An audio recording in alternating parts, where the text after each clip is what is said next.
So you want to get into investing, but you don't know where to start. In this video, I'm going to break down the 5 key things that you need to think about to get you on your way. The 6th is obviously follow this channel, but that's a given. First up, you need a plan of how you're going to tackle the bad debt in your life and stop taking on more bad debt. So things like credit cards, Klarna, store loans.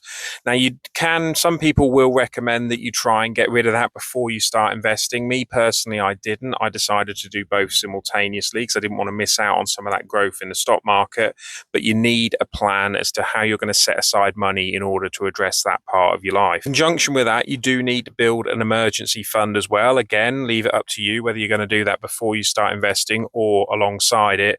But an emergency fund is there. So if anything goes wrong with your finances, you've got a pool of money that you can access so you don't have to sell your shares if the market were to crash, for example. So a good emergency fund will have instant access. It will give you a rate of interest that hopefully is above inflation. So something like a cash ISA is a good place to keep an emergency fund, and it needs to cover 3 to 6 months of living expenses. The next thing you're going to need is a stocks and shares ISA, and you're going to want to set up an ISA account because that means any dividends or any growth or capital gains that you make as part of your investments, you won't pay any tax on them. So make sure you set up an ISA. Make sure you use a broker that also charges no fees for transacting and buying and selling of shares. So I use Trading 212 for that reason. Then you're going to want a diverse portfolio. Now, again, this is where you need to do your own research because I can't give financial advice. But me personally, I use FTWG, which is an Invesco all-world fund.